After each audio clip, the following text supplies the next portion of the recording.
Congratulations, Daniel and Amelia. Your marriage is blessed. Sometimes, love doesn't come dressed in perfection, it comes wrapped in courage, in kindness, and in the ability to see beyond what others see. She had every reason to walk away, but her heart whispered otherwise. This is the story of a woman who defied expectations, and a man whose strength couldn't be measured by his legs, but by his heart. Welcome to Love Without Limits. Amelia never thought love would find her in the bustling streets of London. A Spanish-born woman in her late 20s, she had come to the United Kingdom chasing a dream of independence and a career in graphic design. London was dazzling, alive with opportunities, but also overwhelming, a city where people rushed past one another with little more than a polite nod. In such a world, Amelia often felt invisible, tucked between the towering glass offices and crowded underground stations. Her family back in Seville had mixed feelings about her decision to move abroad. Her mother worried endlessly about her safety, while her father encouraged her to pursue her passions.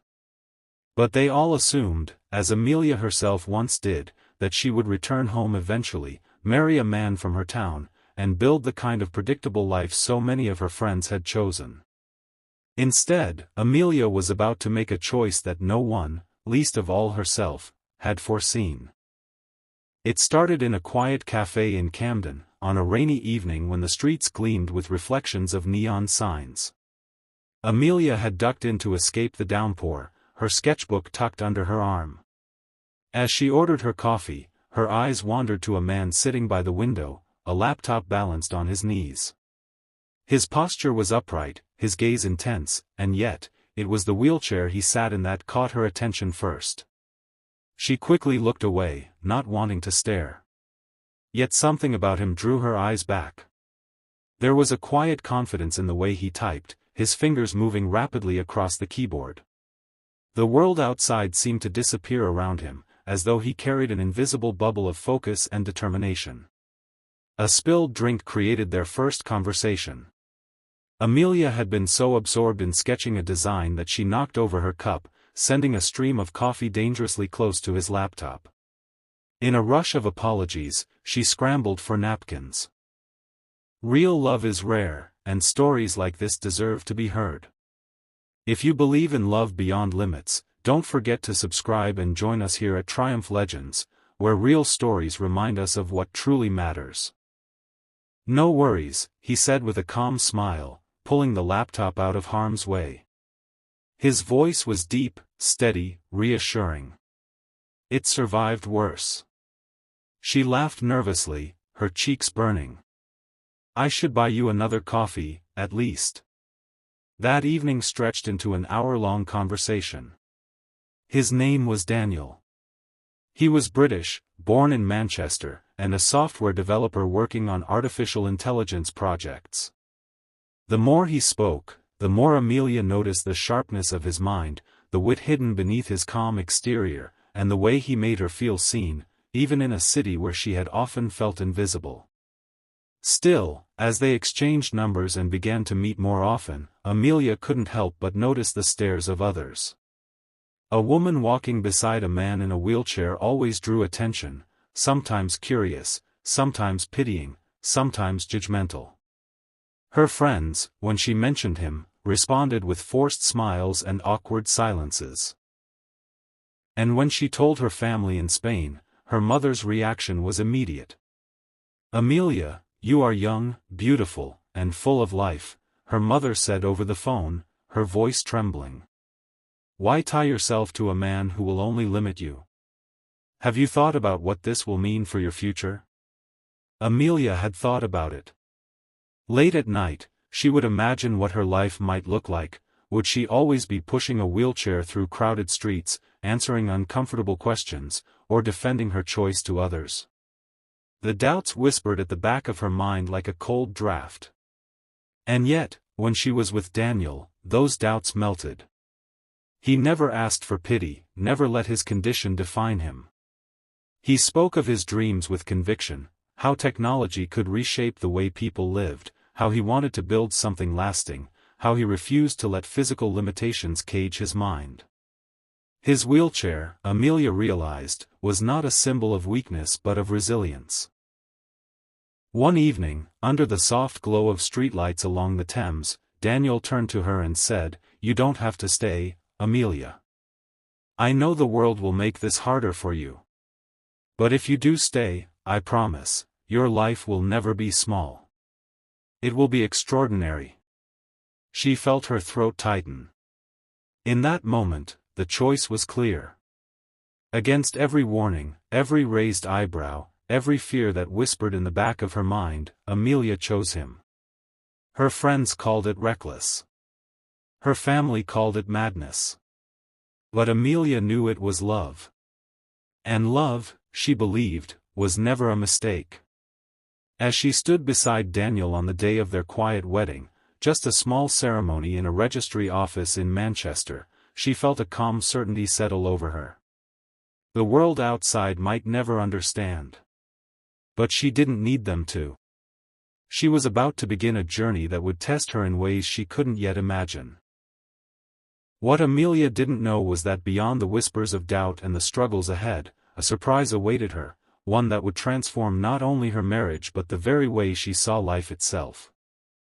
Married life began not with fireworks, but with a quiet adjustment. After their small wedding in Manchester, Amelia and Daniel rented a modest flat on the edge of the city. It wasn't much, just 2 bedrooms, a kitchen with squeaky cupboards, and a living room that overlooked a street lined with small shops. But to Amelia, it was home. For the first time in her life, she felt she had chosen her path, rather than walking the one laid out for her. Still, love, though strong, was not blind to reality. There were challenges that tested her resolve almost immediately. Some were practical. Navigating a world not built for wheelchairs meant searching for step-free routes, battling with public transportation, and sometimes carrying bags up staircases Daniel couldn't climb. Others were emotional, the sideways glances from strangers, the quiet judgments hidden in polite conversations. Amelia tried to brush them off, but there were nights when she lay awake, staring at the ceiling, wondering if her family had been right. Her mother's words echoed, "Why tie yourself to a man who will only limit you?" Daniel, though, never once complained. He worked tirelessly, pouring his energy into coding and late-night brainstorming. His wheelchair may have bound his body, but his mind was a storm of ideas. He spoke often of a project he was developing, a software platform that could use artificial intelligence to improve accessibility for people with disabilities. "It's not just about me," he told her one evening as he adjusted his laptop on the dining table. "It's about millions of people like me. Technology can give them back freedom, real freedom. I want to build that." Amelia admired his vision, though she sometimes worried about the pressure he placed on himself.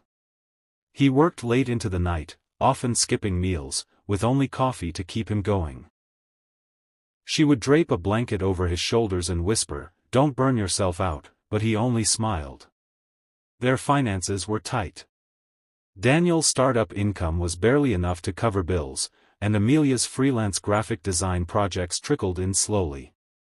There were days when she skipped her favorite latte to save a few pounds, and nights when they shared pasta for the 3rd evening in a row. Yet, even in scarcity, Amelia found contentment. They laughed over burnt toast, celebrated tiny victories, like landing a new client or finishing a complex code, and built a rhythm of togetherness. But the outside world was less forgiving. When Amelia visited Spain for a cousin's wedding, her relatives made their opinions known. One aunt pulled her aside, her voice sharp. "Amelia, look at you, still so young, so beautiful. Why waste your life caring for a man who can't even walk? You deserve more." Her cheeks burned with anger. "I didn't marry a wheelchair," she snapped. "I married Daniel." The aunt shook her head, pity in her eyes. "One day you'll regret it." Amelia returned to Manchester shaken but more determined than ever. She didn't regret it. What she regretted was how easily people measured a man's worth by what they could see, rather than what he carried within. As the months turned into years, Amelia and Daniel weathered storms together. She learned patience on the days when Daniel struggled with pain or when technical failures threatened to crush his spirit. He learned tenderness, listening to her fears and reminding her, in his calm voice, that their love was stronger than any obstacle. And slowly, almost imperceptibly, change began to bloom. Daniel's project, once a collection of late-night codes and wild dreams, started to gain attention. A local university offered him a small grant to continue his work. Investors began to show cautious interest. Amelia, with her design skills, helped him polish his presentations, create sleek graphics, and brand his idea as more than just a technical tool but as a movement for human dignity. One evening, after Daniel returned from a meeting with potential backers, Amelia found him uncharacteristically quiet. "Is something wrong?" she asked. He looked at her with an intensity that made her chest tighten. "They want to fund it, Amelia. Real funding. Enough to take this to the next level." Her heart leaped. "That's wonderful." But Daniel's expression remained serious. "It means long hours, more travel, and pressure like you can't imagine. It's not just me they'll be investing in, it's us. Are you ready for that?" Amelia took his hand in hers, feeling the warmth of his fingers. "Daniel, I didn't marry you for comfort. I married you for the journey. Whatever comes, we face it together." In that moment, she didn't realize how prophetic her words would become. Because what awaited them was more than success. It was recognition on a scale she had never dreamed of, a surprise so immense it would silence every doubt, every sneer, every whispered judgment. And yet, the road there would test them like never before. When the world doubts you, love gives you wings. She stood by him not because he was whole, but because she saw the wholeness in his heart. What she didn't know was that her love story was just beginning, and the world was about to witness something extraordinary. Stay tuned for part 2, the big surprise.